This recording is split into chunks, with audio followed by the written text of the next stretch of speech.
Hi, welcome to the Ellis Talker Show. I'm DV LeBron. Imagine, going through a mother who's alcoholic, bullying, all this different trauma in your life, and coming out of it with a plan to show the world about forgiveness. Um, and with this book of Ultimate Path of Forgiveness, Unlocking Your Power, Miss Katherine Giovanni, my guest. Thank you so much for coming on the Ellis Talker Show. Thank you so much for having me.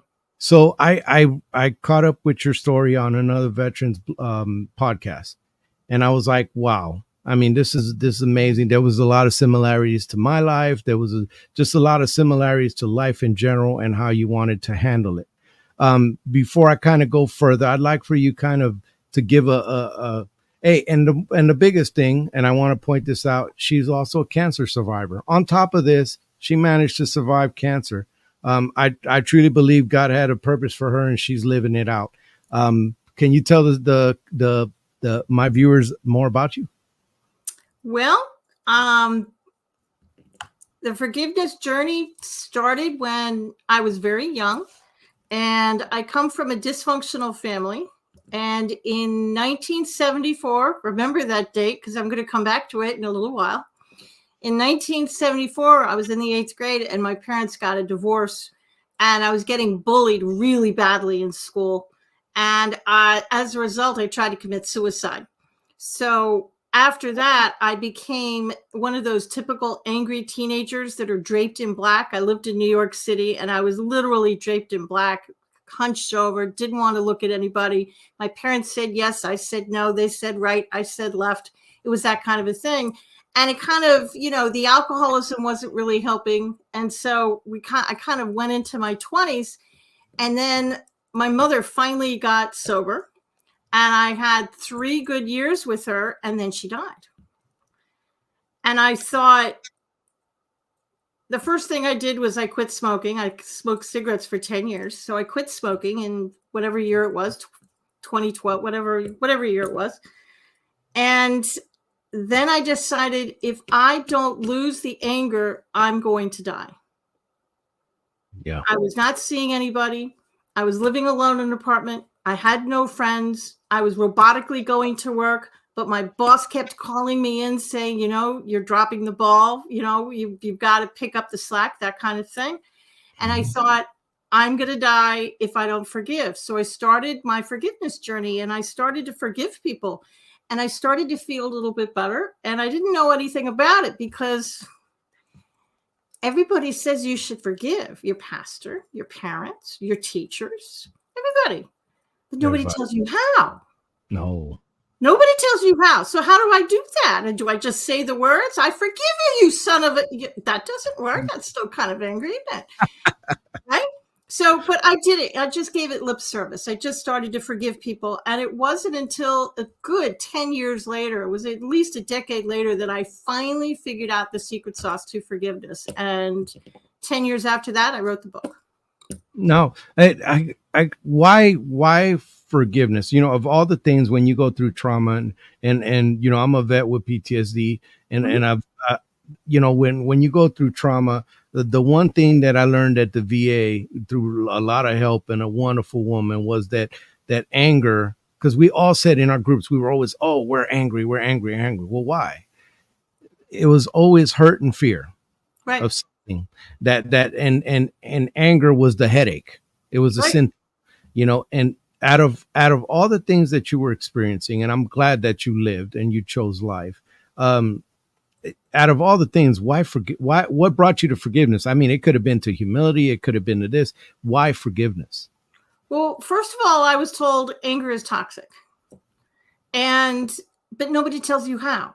Nobody tells you why. Nobody tells you what it does. But what it does is when you're angry at somebody, and Einstein did prove this, there is serious science in this book. I have a whole chapter on science to back up everything I'm saying for the science people out there.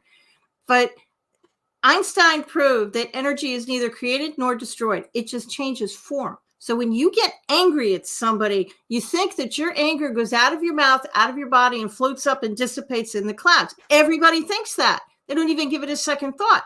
It does not. It hangs around your energy field. So you're literally walking around in a little black cloud. And the more angry you get, the more it's going to affect your energy. Eventually, that is going to infect your body.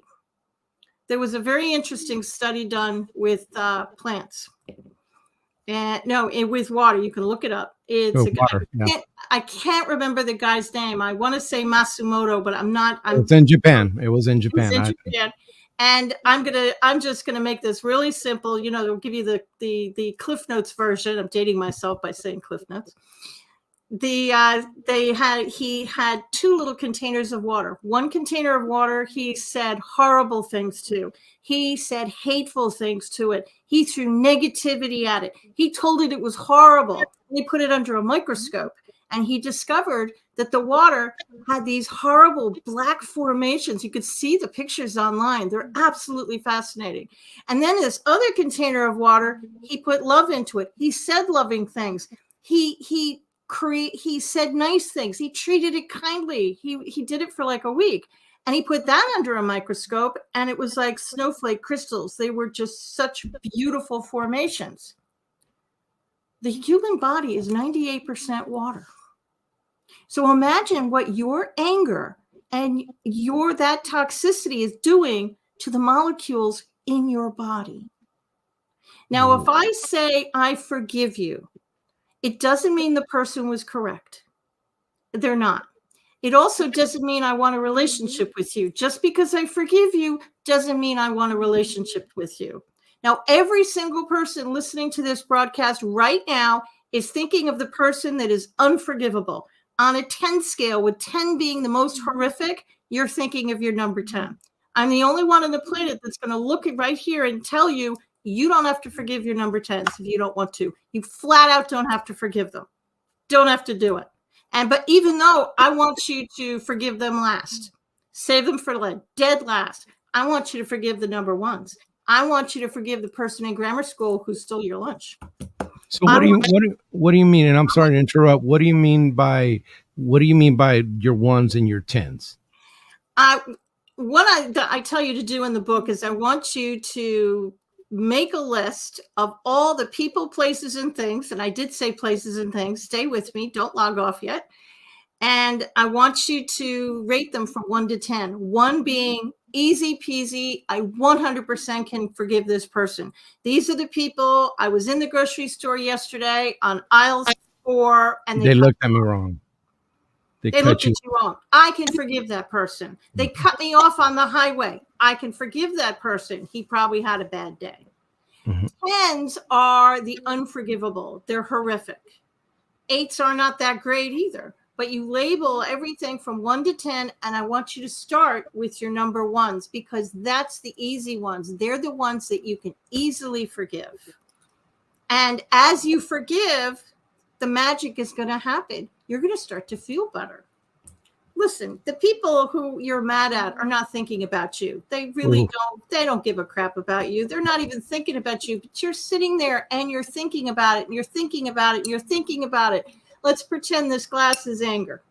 So when you first get angry, I can keep it off to the side. It's really easy, right? I mean, it's really easy to just, I can do my anger. I can go about my life. I can contain it. I'm good. I'm fine.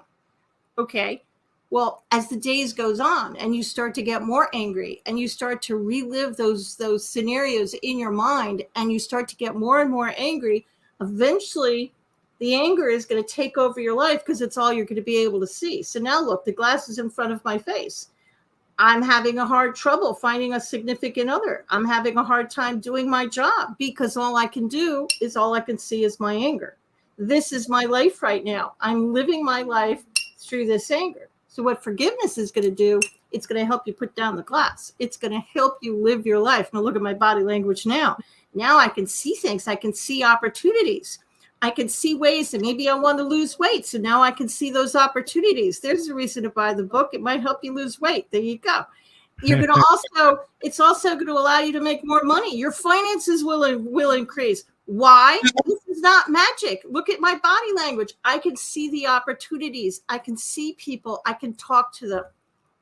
I'm going to actually be able to start living my life, and I'm going to see the opportunities because I'm not looking at it through that horrible glass of anger. And what you said is completely true. When you're angry at somebody, it's you. I mean, it's you that's dealing with it. That person goes along their way and they have no idea, and they could give a damn, but you're sitting there, you're stewing, and you're bringing that negative energy. You're bringing a lot of stuff that's ugly. Like there's a series by a pastor by the last name of Kingsbury, and he does this whole big thing on bitterness and how bitterness, how you could look like a great fruit tree, but the bitterness gets in your roots and the fruit becomes bitter. And so in your life is everything that you put out, because your core is bitter, it's ugly, everything is going to come out ugly from it. Even if it looks good, it's going to come out ugly.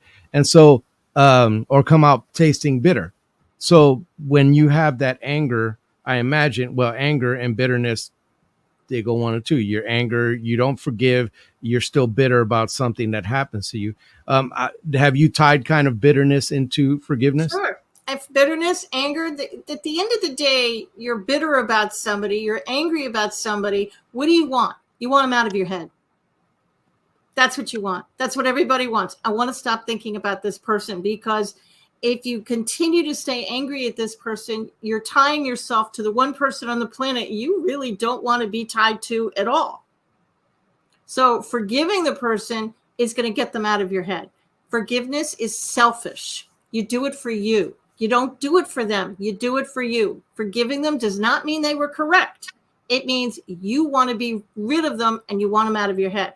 I want to be able to go on social media and see their name and not want to sling arrows at it. Yeah. And I would like to look at their name and not rehash everything that's ever happened to me.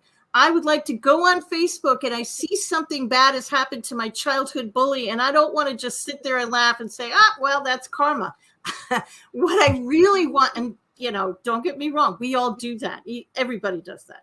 But what you really want is you want neutrality. I want to be able to look at their name and I don't think anything good. I don't think anything bad. I really don't give. Yep, exactly. Bleep.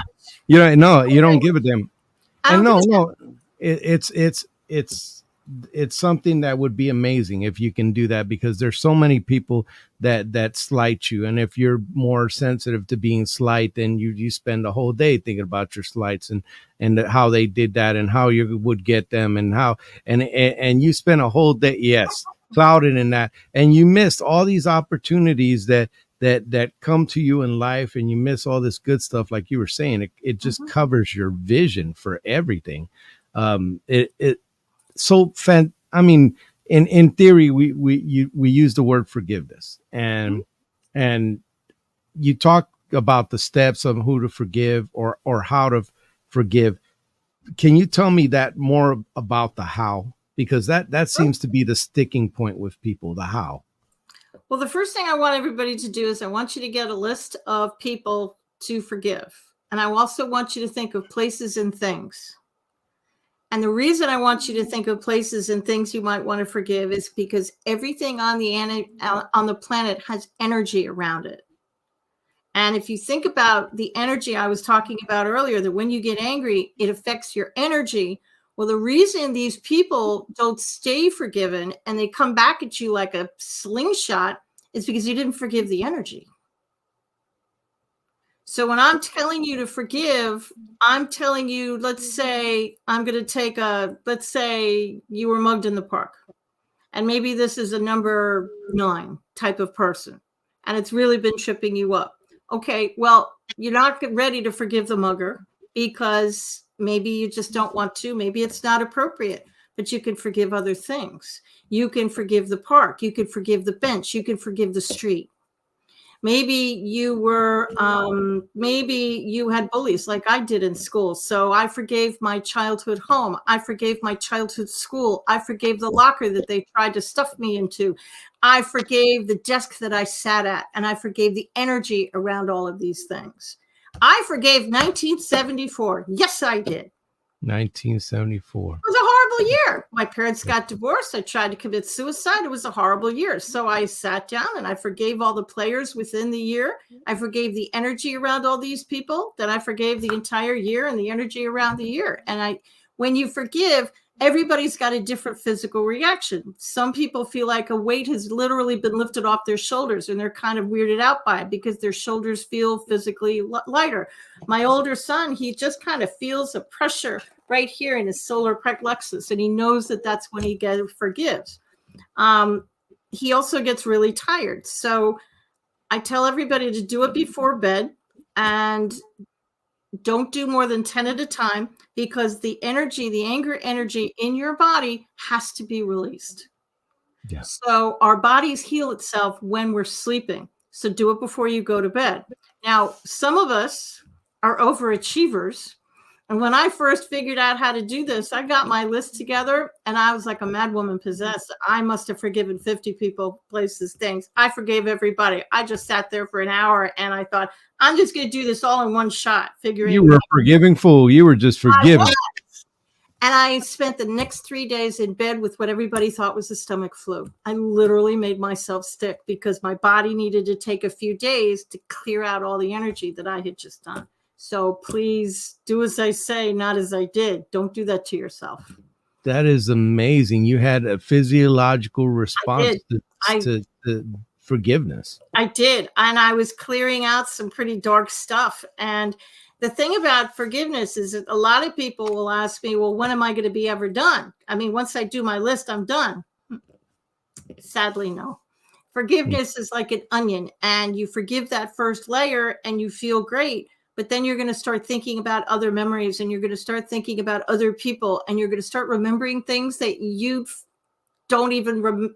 You're going to start thinking of other memories. It's like, wow, where did that come from? And that's because you forgave that first layer. So you just have to keep doing it again. One of the things that I struggled with as a veteran and coming back from over there and the things that happen is not about forgiving somebody else. It was about forgiving myself. Now, I when I finally came, for me, it was God. For other people, it's different things. Right. But for me, it was God. So 6 years ago, I came to God, and I came, and, as broken can be, and I lived through an experience that I probably shouldn't have lived through. He's a good person to go to. Yeah. So, yes. And so that's where I went, and so but the biggest thing was that he forgave me, but I did not forgive myself for what I had done.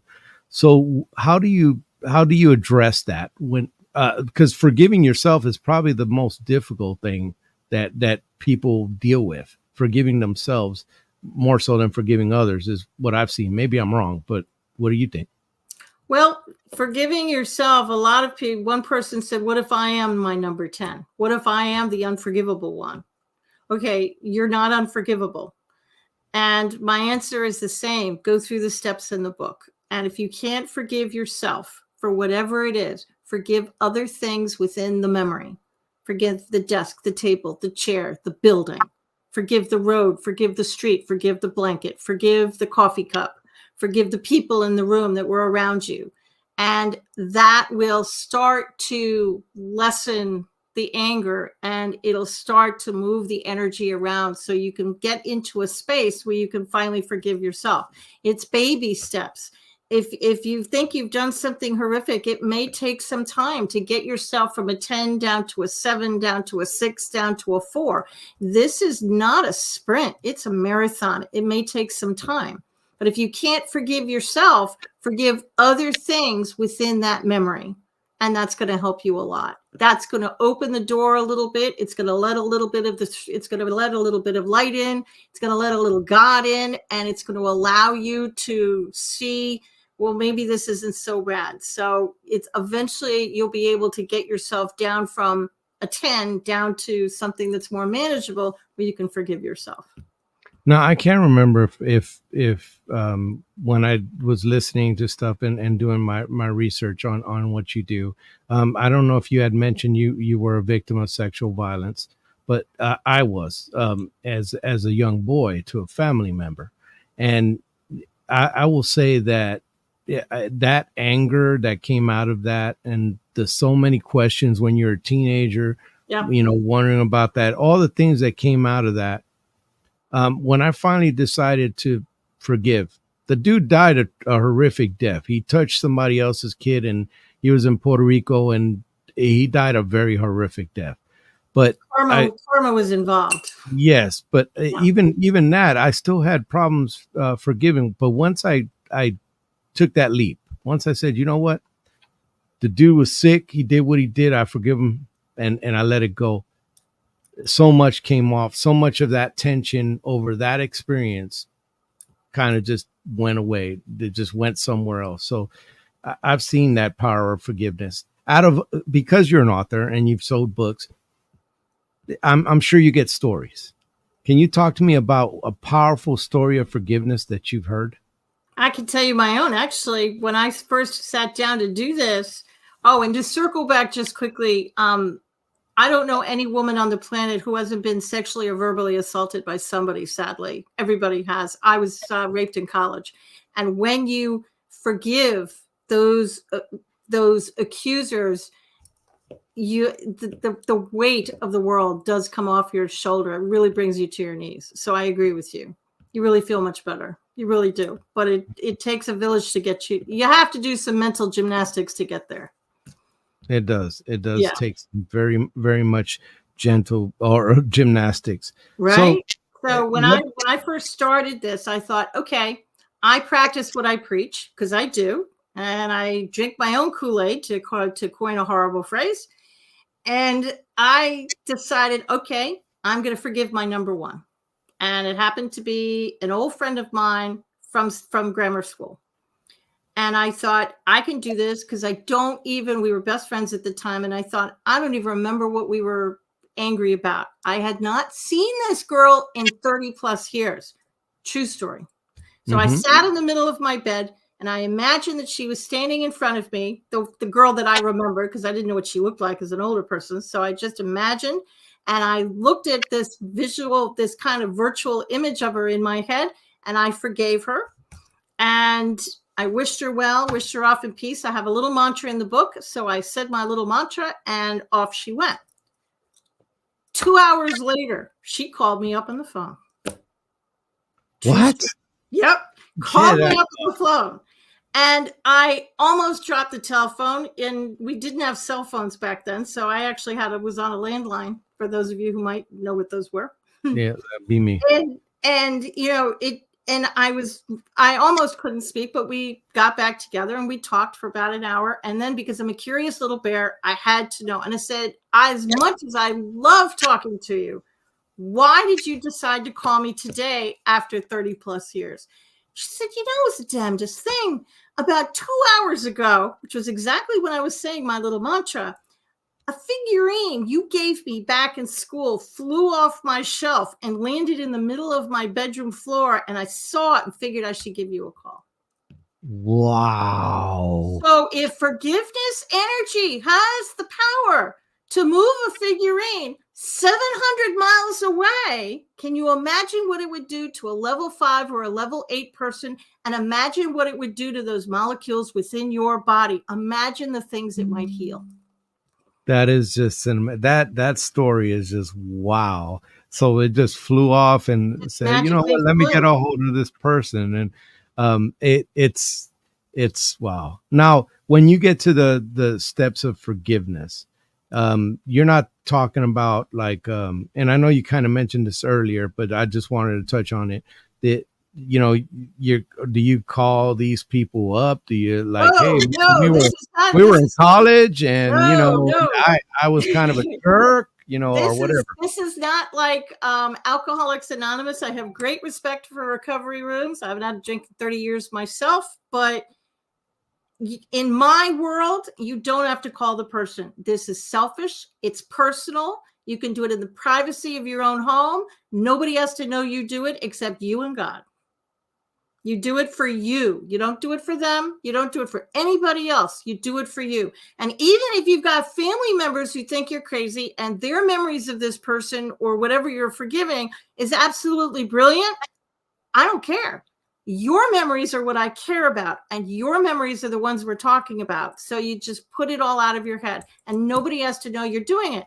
Now, if you don't tell anybody and you do all of this and you work your forgiveness for, let's say, a few weeks, a month, somebody's going to look at you and say, you look really good today. Did you get a haircut? Did you lose some weight? That new clothes, something about you is different. You're looking really good. Well, of course you are, because they're starting to see the love. You're starting to see the light. They're starting the black cloud that you've been walking in, that's been around your energy field. It's starting to lift, and people are actually seeing the real you. The person you came to the planet to be all along is finally going to be revealed. That is amazing. That I love that. I love these podcasts that I've been doing these things for the last 4 years, because just occasionally you come out, you meet these people, these amazing people, and you come out of the interview just a better person. And I think I've come out a better person from this interview. So thank you. You guys can see more on Katherine. Let me share this real quick. Technology. So you guys can go to her website, and she's on Facebook, Indeed, YouTube. You guys can check out stuff about her book and more about her story and some of the things she's done. And of course, I encourage you to get The Ultimate Path of Forgiveness, Unlocking Your Power, her book. It is a good book. As you can see, it can do big things. And that's a wonderful thing. I like to give my guests the last word. So if you can go ahead and speak to the audience, let me know. The only thing that I ask of everybody is to be kind to yourself. Whatever it is you're going through, it was horrific. Be kind to yourself. Know that there is love out there, and there is light out there, and you can do the forgiveness. Start with the easy ones and work your way up to those horrible ones. And by the time you get to the horrible ones, you'll probably be ready for it. But start with the easy ones. You really can do this. You're worthy enough.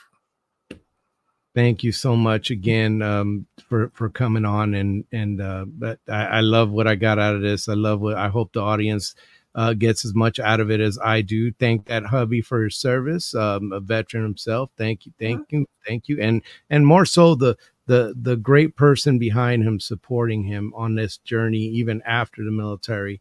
Because I know my wife is she's been an amazing person behind this sailor. And I'm sure he feels the same way about you.